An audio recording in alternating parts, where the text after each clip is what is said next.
Olá, boa noite a todos. Hoje na coluna Educação e Atualidade, que vai ao ar no dia 19, ou melhor dizendo, no dia 18, é terça-feira, né? Na terça-feira, é o segundo Educação na Atualidade, e hoje vem um pouco diferente. Nós temos uma convidada para trabalhar um tema que é um tema muito interessante para todos nós.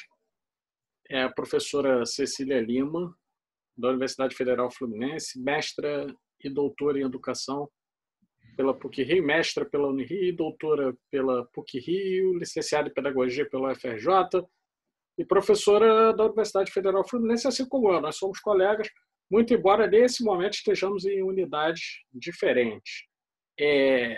Então, o tema básico que nós vamos trabalhar é os anos de 1950 até 1970, e como isso se correlaciona com os dias de hoje, com a atualidade desses dias. Então, Cecília, primeiramente, seja muito bem-vinda. Eu desejo, em nome do público do canal, que hoje atingiu 2.800 visualizações em uma semana. É um canal pequeno, mas que está se expandindo bastante. Desejo as boas-vindas. Quero ouvir um pouco do que você tem a falar inicialmente, com suas considerações iniciais sobre a nossa conversa. Obrigada, Pablo.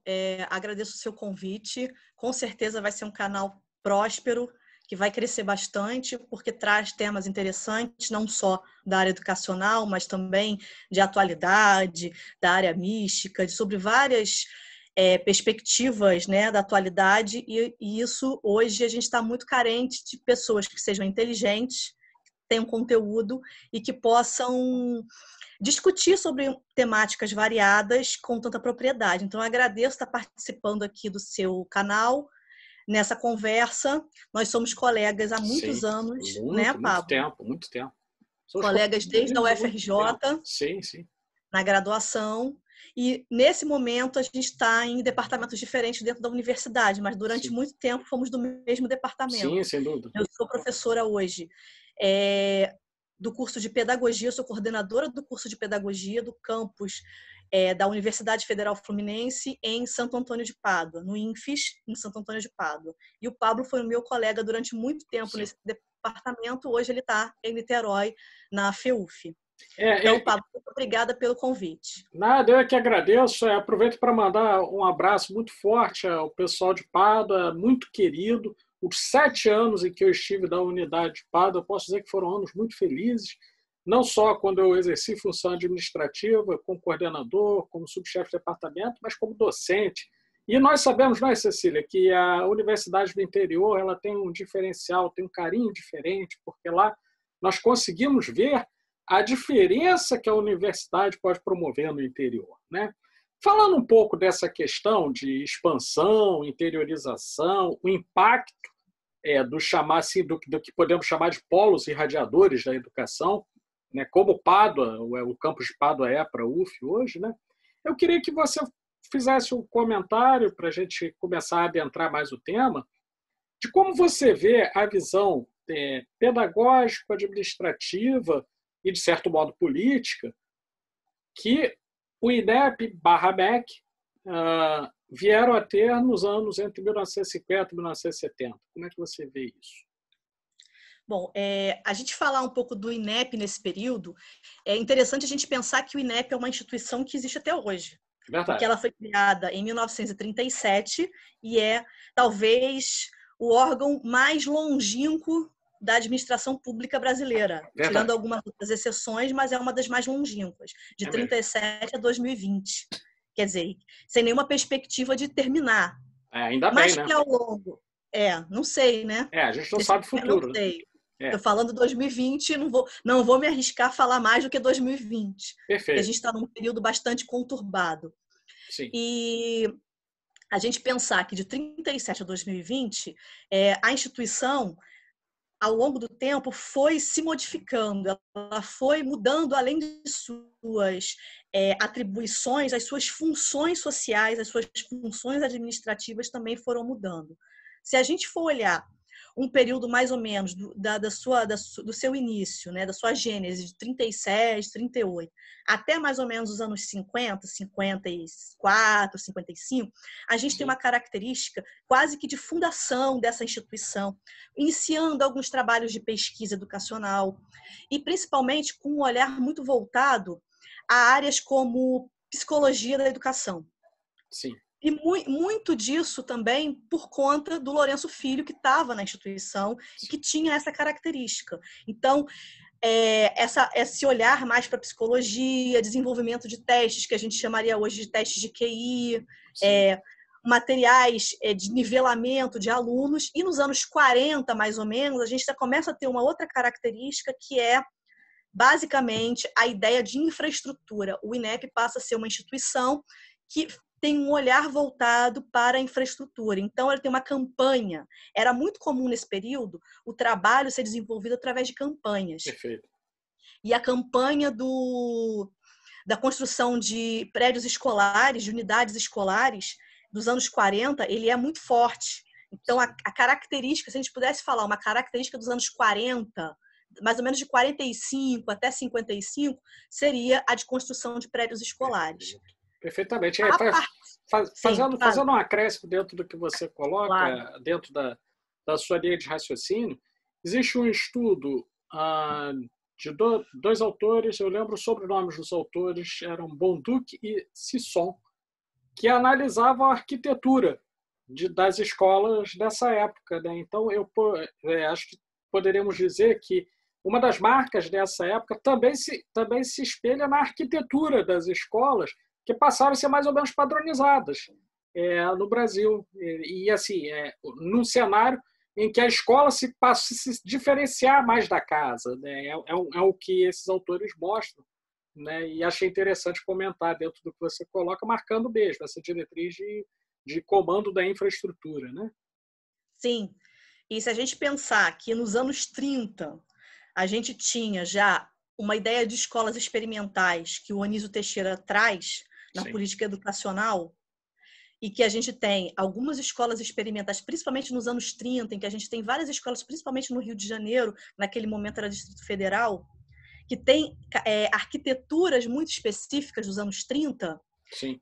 No período dos anos 40, essa ideia ela vai se expandindo em nível nacional. Então, a ideia da arquitetura, de um modelo escolar, principalmente a ideia da infraestrutura, não é só a arquitetura no sentido visual, mas a arquitetura no sentido de que pensar uma escola, construir um espaço escolar pensado para ser uma escola, o que é muito diferente dos modelos anteriores em que a escola podia ocupar qualquer espaço físico, né? E aí, a partir dos anos 40, você começa a ter uma ideia de construção de espaços específicos. E aí a gente vai ver modelos que são de modelos clássicos de pensar uma escola uma infraestrutura de escola, que é a ideia de um pátio grande no meio, salas de aula em volta, a ideia da direção da escola ser sempre num espaço estratégico que consegue olhar, a ideia panóptica, né? Que consegue olhar a escola como um todo. Então, essas características que a gente ainda tem nos modelos escolares hoje, eles basicamente no Brasil começam a se disseminar nos anos 40 com a ideia de que o INEP assume a infraestrutura escolar. Perfeito. Durante esse período, falando um pouquinho do período que vai de 50 a 60, né? Estivemos juntos, né, em uma pesquisa muito grande, interinstitucional, e eu creio que nós nos lembramos, eu lembro, e eu sei que você também, de forma até saudosa, daquela que foi nossa orientadora, a Ana Valesca Paulo Campos Mendonça, grande estudiosa dessa época, e eu me lembro de um trecho em que estávamos escrevendo um artigo em que ela, muito agilmente em termos mentais e com muita habilidade, ela consegue demonstrar que havia, nos anos 50, uma associação entre o desenvolvimentismo como doutrina econômica, por assim dizer, e um certo pragmatismo como doutrina educacional, trazido principalmente por quem estava à frente do INEP, né? E aí queria que você comentasse um pouquinho esse período, né, sob essa égide, como é que se deu, mais ou menos? Essa pesquisa que a gente participou, Pablo, ela é muito importante no campo educacional. Eu acho que ela marca Sim, ela marca um período importante, justamente porque durante muitos anos a ideia dos anos 50 e 60, principalmente no âmbito educacional, ele passou por uma ideia apenas de desenvolvimentismo, como se o desenvolvimentismo que a gente sabe que ele ocorreu do ponto de vista econômico sim, tivesse trazido ideias do ponto de vista de que o desenvolvimento tivesse muito atrelado à ideia da técnica, que nos anos 70 vai aparecer o tecnicismo. sim, E aí verdade. esse período é um pouco negligenciado. Uhum. Essa pesquisa ela trouxe um olhar diferenciado para essa época, principalmente porque a pesquisa vai buscar documentos, Sim, né? O arquivo do próprio Anísio Teixeira, que é a figura mais importante dos anos 50 e 60 sem como dúvida. figura educacional, o arquivo dele foi tão rico e tão importante que abriu um novo olhar e possibilitou a gente pensar sobre outras perspectivas e construir uma ideia e construir um pensamento muito mais elaborado e completo sobre esse período. Então, o que a gente tem, basicamente, quando a gente fala dos anos 50 e 60?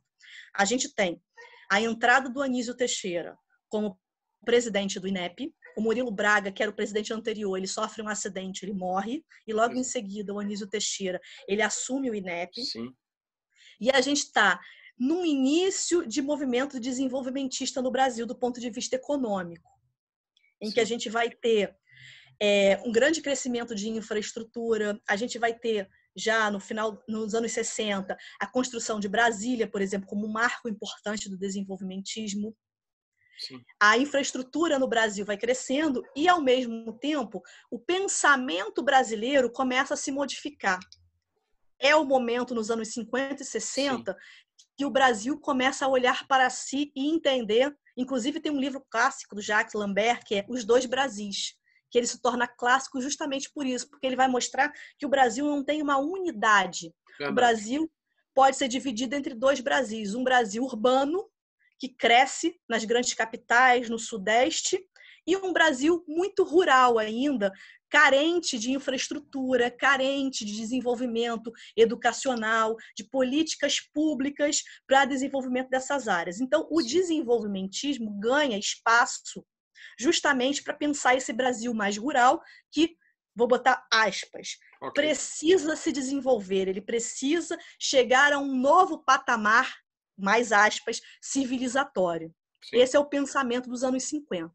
E aí, Anísio Teixeira, figura importante de sim, pensamento ágil e que sabe trabalhar nas entrelinhas, sabe aproveitar as oportunidades e as lacunas das políticas públicas e do espaço público, percebe que o desenvolvimentismo não dá conta do espaço educacional. E aí sim, ele começa a implantar o que ele vai chamar quase que de um projeto pessoal, que é pensar como construir um espírito científico nos professores, no professorado brasileiro. E aí, a partir dessa ideia, ele começa, dentro do INEP, a criar condições para sim, que os professores brasileiros pudessem pensar de modo mais científico, ok. pensar o fazer educacional de uma maneira mais científica, pensar que a escola, o ambiente educacional também é um espaço de pesquisa. Sim, Falar disso hoje parece algo muito simples, sim, sem mas dúvida. que só é possível a gente pensar o professor hoje como professor pesquisador, como espaço da escola como espaço de pesquisa, porque lá nos anos 50 o Anísio Teixeira construiu condições necessárias e objetivas para a gente Sim, pensar dessa maneira.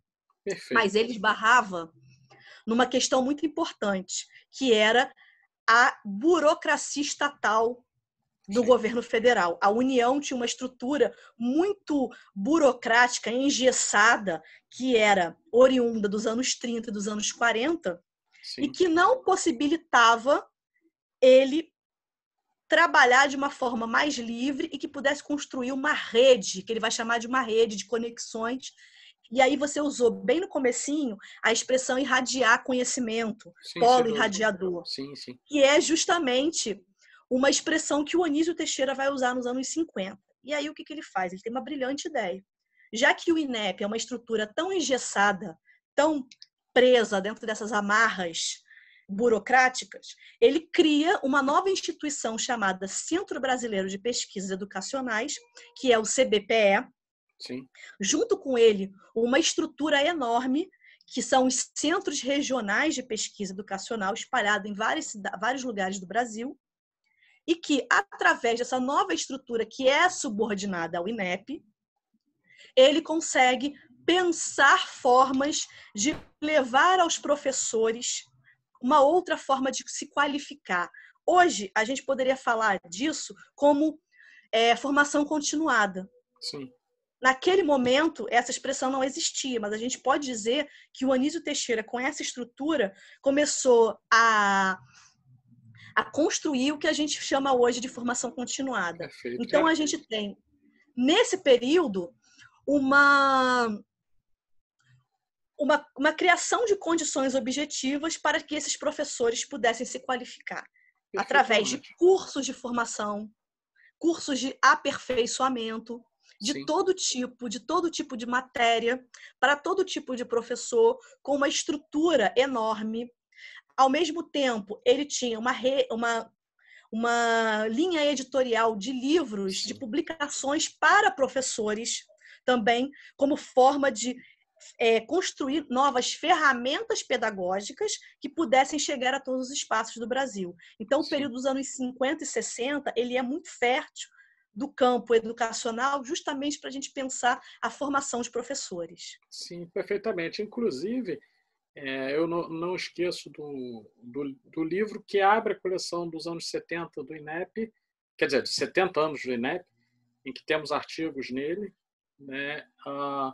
E nesse livro está muito claro, está muito bem colocada a questão de como o INEP ele vem agindo a partir da estrutura, mas visando ao estudo dos problemas brasileiros a partir dos problemas da escola, né? É o contrário do que se pensava antes. A ideia era chegar à escola, anteriormente, me parece, que a pesquisa educacional chegava à escola por outras vias. A escola era pano de fundo.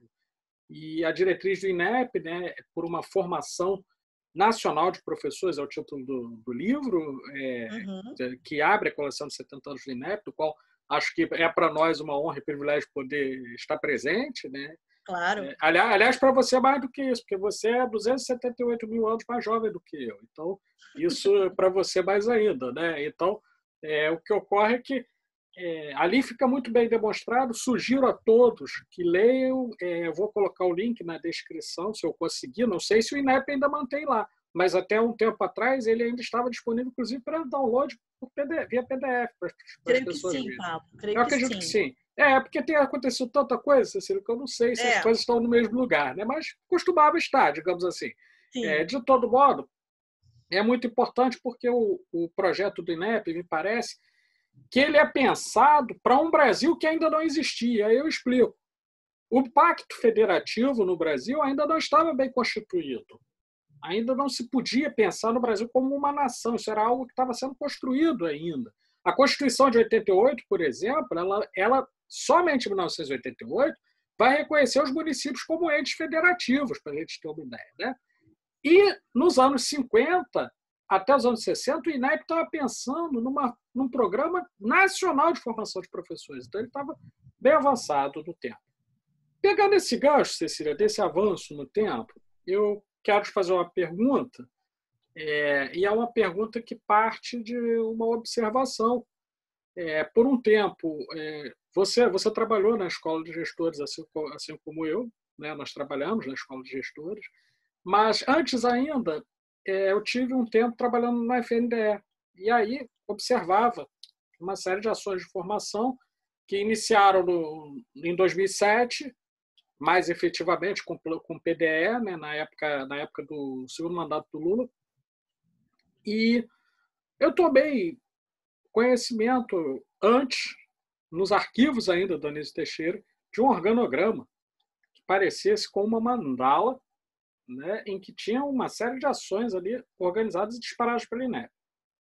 E aí, posteriormente, né, observando as ações do FNDE, que é Fundo Nacional de Desenvolvimento da Educação, para quem não é da área, é uma autarquia dentro do MEC, que trabalha com a parte financeira, infraestrutura, tem programas como Caminho da Escola, que é um programa de ônibus escolares e tudo mais. Quem quiser saber mais, vai olhar lá no FNDE. Mas, assim, para nós, né? Eu vejo alguma similaridade no sentido de termos um momento, especialmente em 2007, até mais ou menos 2015, de uma política de fomento de políticas públicas, uma política de fomento a ações educacionais, no meu entendimento, que lembrava um pouco a ação do INEP dos anos 50. Gostaria de saber da sua opinião sobre isso. Você acha que é por aí? Como você vê isso? Há possibilidade de comparação? O que você acha? Olha, Pablo, eu acho que tem total possibilidade de comparação. Claro que a gente está falando de dois momentos históricos bem diferentes. Bastante. O Brasil é muito diferente nos anos 50 e no início dos anos 2000.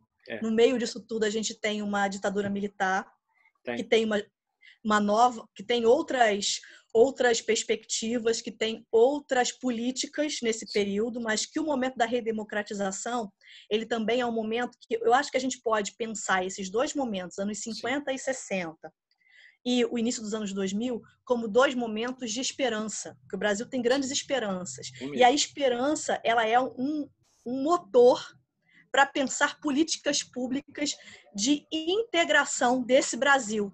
Sim. E aí, a gente pensar as políticas públicas dos anos 2000, do início dos anos 2000 principalmente, e do primeiro governo do Lula, e até, a gente poderia falar isso até 2010. 2014.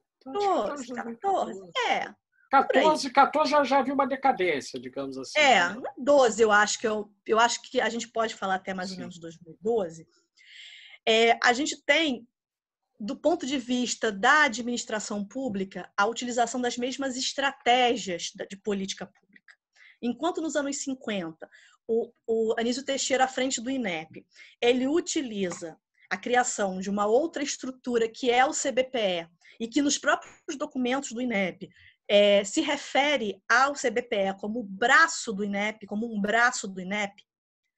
Nos anos 2000, a gente tem a criação de muitos programas, como se a gente pensar esses programas como vários braços da política pública, como forma de descentralizar do poder central a essas políticas e que elas pudessem chegar a todos os espaços. É muito parecido com o modelo dos anos 50, em que a gente tem a descentralização dessas políticas e a criação de diversas campanhas. Eu acho que o nome muda. Sim. Nos anos 50, a gente tem as campanhas, e nos anos 2000, a gente não usa a expressão campanha, mas usa a expressão de programas, sim, mas que eles têm uma similaridade da forma de agir. Ou seja, sim, eu descentralizo as políticas para que elas possam chegar ao maior número de municípios, ao maior número de pessoas e que ela possa atingir o maior número de pessoas nessas áreas, nesses espaços que são espaços mais de periferia, espaços desprivilegiados, espaços em que, na maioria das vezes, as políticas públicas não chegavam. E, principalmente do ponto de vista educacional, a gente vai vendo muitas similaridades. A gente pode, claro que você sabe, Pablo, mas a gente pode usar como exemplo, por exemplo, a própria criação do Fundeb, perfeito, que é um projeto, que é um modelo que o Anísio Teixeira, lá nos anos 50, já propunha... Em 53, ele já estava presente lá na proposta do Plano Trienal. Exatamente. Ou seja, o que a gente vai implantar muito posteriormente como uma política distributiva para pensar a escola e pensar uma forma de amenizar as desigualdades, o Anísio Teixeira, lá nos anos 50, já tinha feito uma proposta que é basicamente, a gente pensar, ela é basicamente o projeto do Fundeb, sim, que foi, claro que foi reatualizado quando foi lançado como Fundeb e depois passou a ser desculpa, Fundef e depois Sim. passou a ser Fundeb. Então, é muito Sim. parecido. Então, do ponto de vista da estratégia, ela é muito parecida a gente pensar os anos 50 e os anos 2000. Sim, certo. E, lamentavelmente, assim, me parece que todas as, diria, adversidades, para usar uma expressão bastante eufemística, né, pelas quais nós viemos passando na política nacional brasileira, elas trouxeram uma certa fragmentação de 2015 até hoje. Não há solução de continuidade. Quando há, ela é uma solução de continuidade que muitas vezes ela vai a contrapelo do que já foi construído em termos de política educacional. Eu vou dar um exemplo aqui para a gente pensar. A proposta de nós termos uma reforma do ensino médio que resgata a figura extinta já há algum tempo. Tem um artigo meu sobre isso na revista Movimento, a revista da Universidade Federal Fluminense, da Faculdade de Educação. Convido todo mundo a acessar ali, tem muita coisa bacana lá. E está com chamada aberta, hein? Quem quiser submeter artigo, por favor, submeta. Tem chamada aberta. Mas, assim, nesse artigo, tive a oportunidade de falar um pouco, explorar um pouco essa questão. Nós chegamos ao ponto de ter uma reforma do ensino médio que ressuscita a figura do notório saber, do professor com notório saber. Ou seja, aquele professor que poderia, na ausência de um professor formado naquela disciplina ou com habilitação para tal disciplina, ele, pelo seu notório saber, ele seria alocado nessa função docente. Isso me lembra um pouco um período muito anterior de nossa história, que é o período das aulas régias do Marquês de Pombal, né? Que tínhamos uma mesa real censória que aferia o saber notório dos candidatos. Na prática, quem definia o notório saber era a coroa portuguesa, eram os representantes da coroa portuguesa. E hoje, quem define? Nem sequer isso, né? São representantes dos sistemas de ensino que não sabemos nem sequer quais critérios vão usar, porque a lei não regulamenta. Então, assim, nesse sentido, eu queria deixar uma consideração de que, em muitos aspectos, nos anos 50, nós estávamos mais avançados do que hoje. Hoje estamos retrocedendo muito rapidamente, você não acha?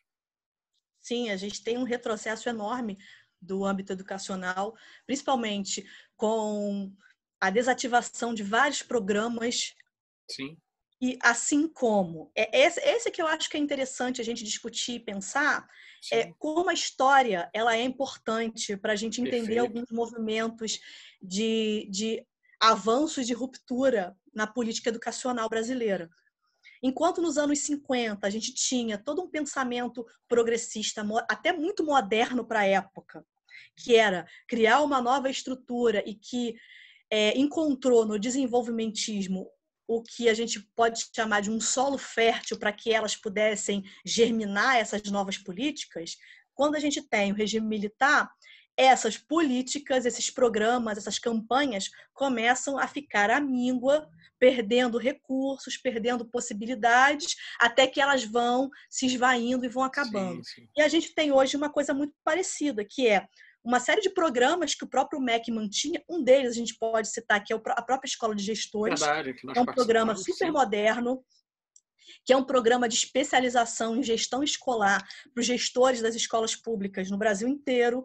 Diversas universidades assumiam esse programa e as universidades chancelavam esses diplomas.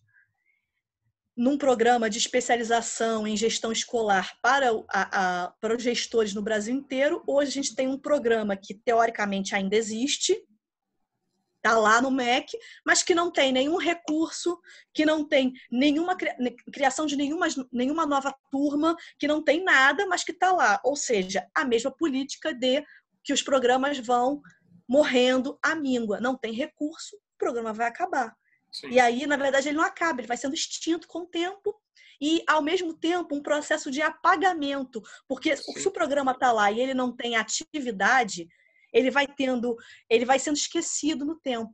Então, Verdade. É muito parecido, né, se a gente pensar a história como um processo que não é linear, mas é um processo de avanços e de retrocessos, em que as coisas caminham para frente, dão 2 passos para trás, às vezes caminham 3 para frente, mais 4 para trás. a gente vai vendo que essas políticas são muito engraçadas, são muito, não engraçadas, mas são muito interessantes, de que elas vão acontecendo de novo e que, principalmente, os modelos vão aparecendo de novo. Sim. E você citou a reforma do ensino médio. A reforma do ensino médio, ela tem uma característica que eu acho que ela é importante da gente pensar e refletir, que você citou o notório saber, Sim. que fazia muito sentido lá no século XVIII. Sim, total enquanto sentido. não existia nenhum tipo de formação para o professor. Verdade. Inclusive, não existia nem a escola normal, que é a primeira estrutura escolar no Brasil. Para a gente pensar a formação, um espaço formal de formação de professores, é a escola normal, que vai aparecer em 1935 em Niterói, que é a primeira escola normal do Brasil. É o IEPIC, Instituto de Educação Professor Ismael Coutinho. Isso, que naquele momento ela se chamava simplesmente Escola Normal de Niterói. Sim, sim. Não fazia muito sentido naquele momento você pensar em um notório saber, porque não havia qualificação. Quem eram os professores naquele período?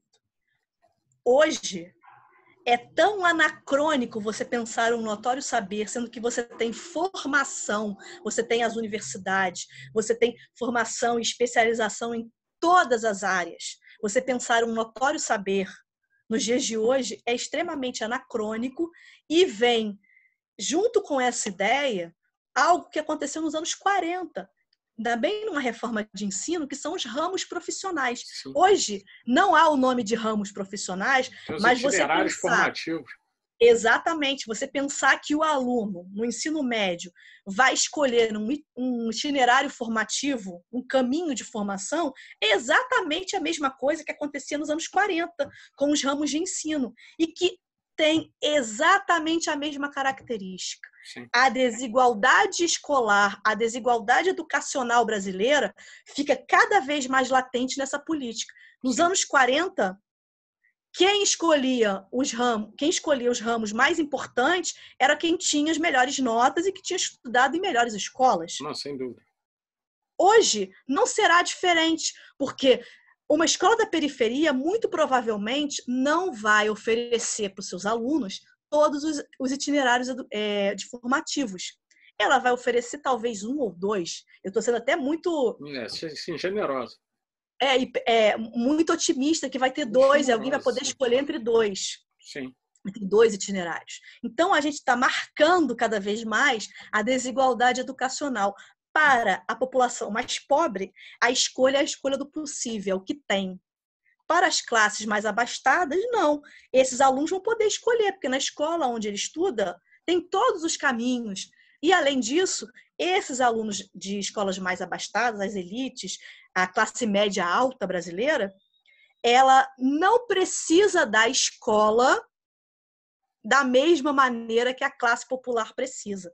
Porque para a classe que não é a classe, a elite, as classes mais abastadas, a escola cumpre um papel de aprendizado de conteúdos escolares. Para a classe popular, ela tem um papel muito maior do que apenas aprender conteúdos escolares. Sim. Ela tem um papel de socialização, ela Sim. tem um papel de apresentar determinados hábitos, determinadas possibilidades que na vida cotidiana essas crianças não teriam. Então, Sim, o espaço da escola tem um papel muito diferente. Sim. E aí a gente condicionar isso, a escolha de um itinerário de formação em lugares tão diferentes, é a gente dizer, olha, para você pobre, o caminho é até aqui.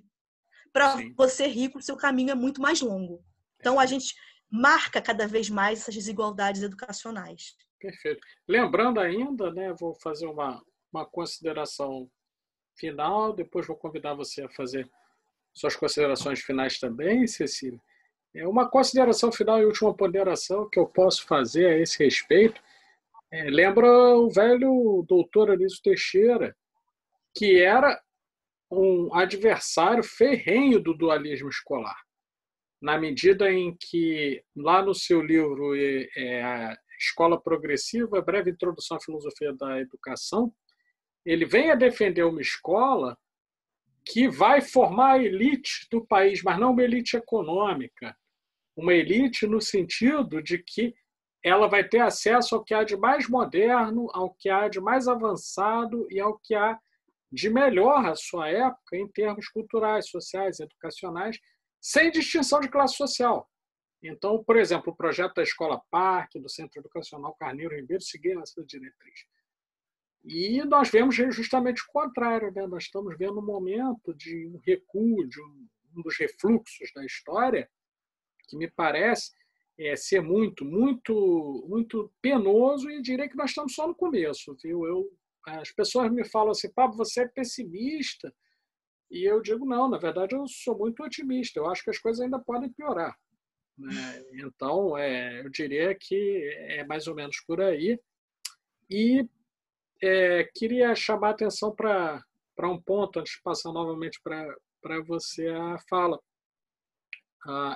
Quando falamos da história, e aí você é uma pessoa que trabalha com história, eu trabalho, mas trabalhei mais, hoje trabalho um pouco menos, mas trabalhei um bom tempo também com história da educação. Trabalhar com a história da educação é muito mais do que simplesmente ver o que aconteceu no passado. É tentar, a partir da memória, reativar os traços que ligam uma espécie de fio condutor da política, da sociedade, da economia, que vai continuando ao longo do tempo, mesmo com interrupções, com descaminhos, rupturas, né? Então, vejo da história essa potência, né? E que muitas vezes não tem o devido valor. E diria assim que trabalhos como o seu trabalho, que é um trabalho de excelência, convido a todos a lerem o seu trabalho, trazem para nós a esperança de que há coisas ainda a serem feitas. Nem tudo acabou ainda, né? Queria ouvir você um pouco das suas considerações finais, então, Cecília. Olha, Pablo, eu acho que o que você ponderou, ele está perfeito, é isso mesmo. A gente tem que pensar a história mesmo como um fio condutor. E eu acho, uma coisa que eu sempre falo para os meus alunos, como eu dou aula de História da Educação, sempre nos primeiros períodos, né? História da Educação 1 é sempre uma disciplina de primeiro período dos alunos que estão chegando na universidade, muitas vezes, e que não sabem nem muito bem ainda o que é a universidade. Verdade. Para a maioria desses alunos, essa possibilidade só ocorreu porque há 10 anos, 15 anos atrás, a gente teve políticas públicas de expansão do acesso à universidade e que hoje o filho da classe trabalhadora tem a possibilidade de estar dentro da sala de aula numa universidade e se formar como uma elite cultural, ter conhecimentos para pensar a realidade e, principalmente, ter instrumentos para trabalhar nessa realidade da melhor maneira possível. Sim. Eu sempre falo para os meus alunos que a gente pensar a história, ela é algo que não é simplesmente entender o passado ou entender um passado dentro de uma linha do tempo. Era muito comum a gente, acho que quando você foi aluno do ensino fundamental, do ensino médio, a gente tinha a ideia de uma linha do tempo. E aí eu sempre falo para os meus alunos, na linha do tempo as coisas acontecem assim. Hoje aconteceu esse fato. No ano seguinte, todo mundo esqueceu desse fato, começou um novo. Sim. Quando a gente pensa na linha do tempo. E que, na verdade, não é isso. A gente tem correntes de pensamento, eu falo sempre para eles, como se a gente tivesse um pensamento pairando as pessoas. Sim. E esse pensamento que está pairando as pessoas vão sendo apropriados pelas pessoas de maneiras muito diferentes. Sim. E é por isso que a gente tem políticas que vão perpassando o tempo, políticas que vão acabando, modificações, novas formas de olhar o mesmo objeto.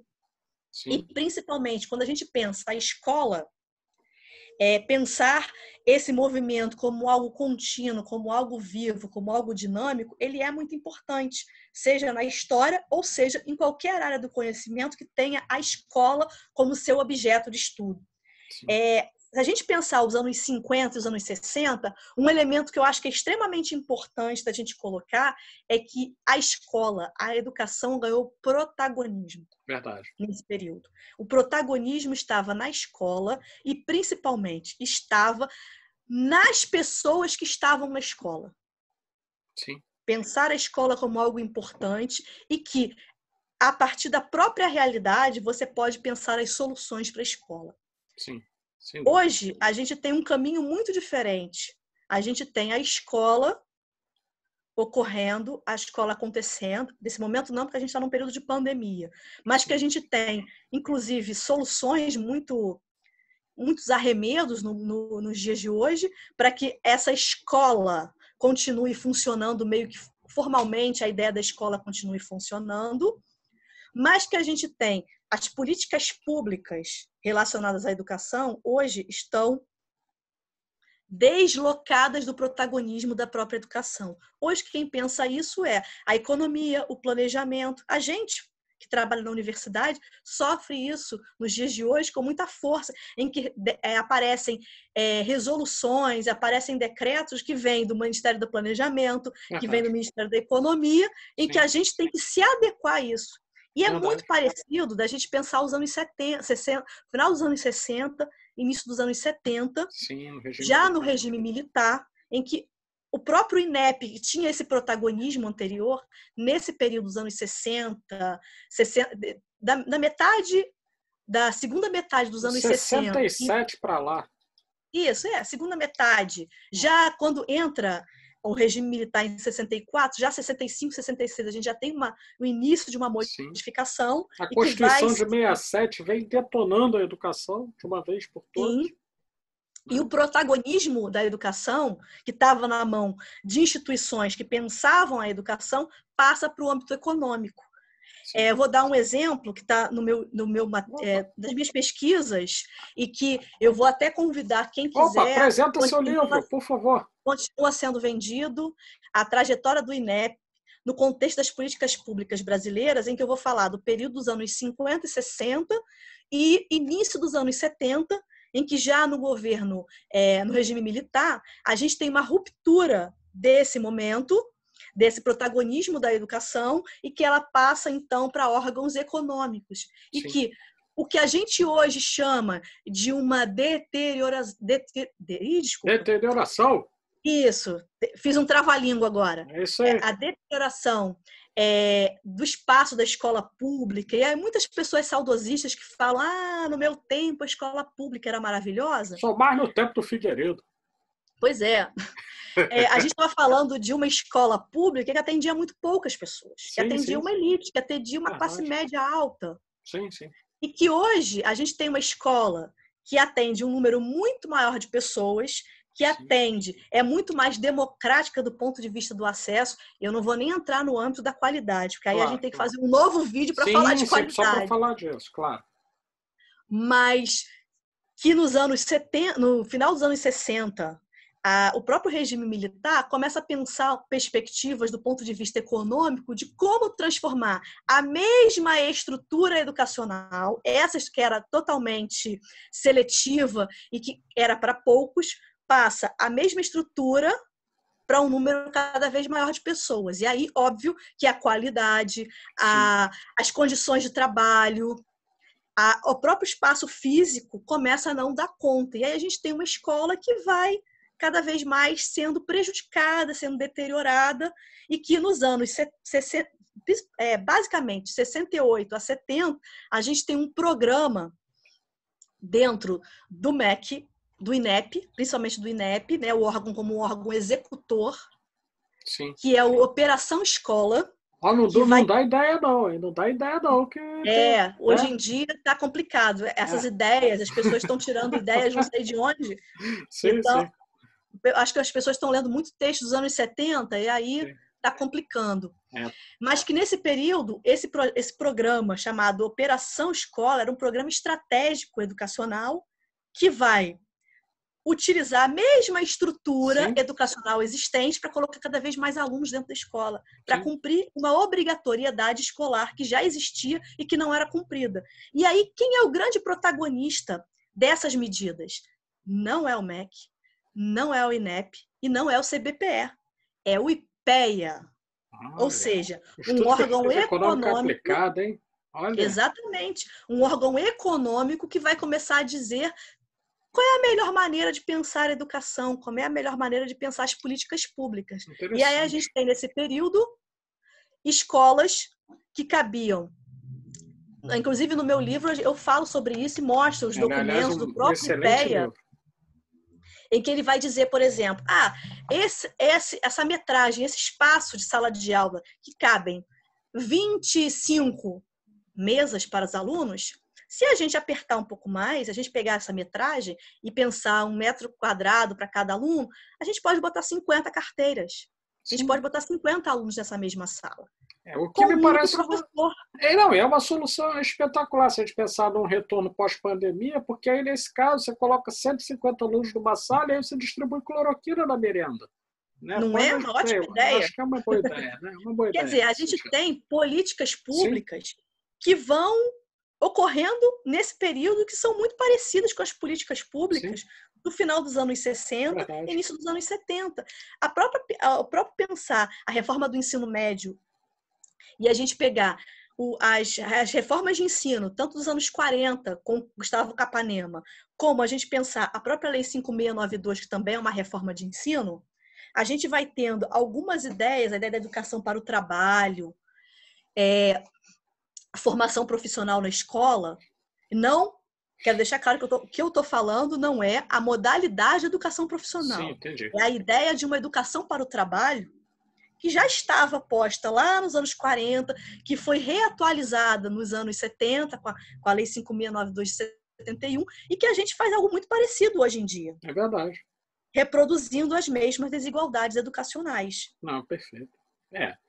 Realmente, Cecília, ter a oportunidade de enxergar sob esse viés alimentado pelo conhecimento histórico, não é só o conhecimento da memória, eu digo conhecimento histórico, capaz de fazer as relações e os nexos causais e finais, né, das ocorrências educacionais, é uma oportunidade ímpar. E eu queria muito agradecer a você por ter vindo aqui, né, ter comparecido aqui junto ao canal. Nesses tempos em que nós temos uma pandemia que demanda um isolamento social, eu acho que é muito bom que as pessoas tenham a oportunidade de conhecer um pouco melhor o que nós fazemos na universidade. Pessoas como você desenvolvem um trabalho na universidade que muitas vezes não é sequer conhecido, quem dirá reconhecido, não é mesmo? Então, nós, nessas épocas, temos a oportunidade, por exemplo, de mostrar que na universidade nós não somos nem parasitas e muito menos desocupados ou vagabundos. Produzimos muitas coisas. Por exemplo, hoje há uma demanda muito grande sobre o que as universidades podem produzir em matéria de saúde pública, em matéria de planejamento e tudo mais. E a história vai mostrando para nós, né, essa importância. Então, uma pesquisa como a sua tem um relevo especial para um país cuja memória sofre lapsos contínuos no que está acontecendo. Quero te agradecer muito, mais uma vez. O vídeo ele irá ao ar agora, no dia 19, terça-feira, na coluna Educação na Atualidade. E aí, posteriormente, como eu costumo fazer, eu vou deixar um link para as pessoas poderem acompanhar o seu trabalho, um link para o seu currículo. E, antes de ir, por favor, diga às pessoas como elas encontram o seu livro, porque o livro é bom, eu já li. Mas aí, gostaria muito que você fizesse isso e se despedisse do nosso público. Muito obrigado, Cecília. Vamos lá. Obrigada, Pablo. Eu que agradeço a oportunidade. Eu acho que qualquer espaço nos dias de hoje em que a gente possa refletir sobre a realidade com um viés e com a possibilidade de você utilizar áreas de conhecimento para olhar essa realidade, hoje eu e você estamos trabalhando com a história. Com certeza você vai trazer outros pesquisadores que vão trabalhar sobre outras perspectivas, como antropologia, filosofia, psicologia, a sociologia.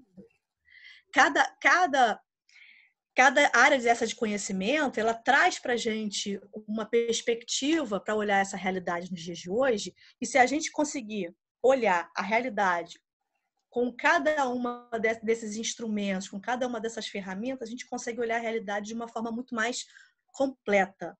Existe uma expressão que é um olhar poliédrico. O que é isso? É só a gente pensar num poliedro, tem vários lados. E que, já que ela tem vários lados, eu preciso minimamente conhecer um pouco desses lados para que eu possa construir uma interpretação dessa realidade nos dias de hoje com número maior de elementos que eu tenha ao meu dispor. Isso faz com que eu tenha cada vez mais um olhar mais fiel a uma realidade, pensando que quando a gente fala de realidade, a gente não está falando de uma realidade dada, a gente não está falando de uma realidade num sentido mais positivista, da ideia de que é uma realidade é só o que eu vejo, e não é isso. É pensar uma realidade a partir de várias perspectivas que me fazem entender que os dias de hoje, essa realidade, ela tem implicações do ponto de vista da psicologia, da filosofia, da história, da sociologia, Sim. da antropologia. Isso é muito importante. Sim. Então, agradeço a participação aqui no seu canal. Eu acho que é uma possibilidade da gente poder discutir sobre vários assuntos Sim. num período como esse, de refletir Sim. sobre vários assuntos. Verdade. E você falou do meu livro, o livro está à venda a própria na editora Apris tem para vender ainda.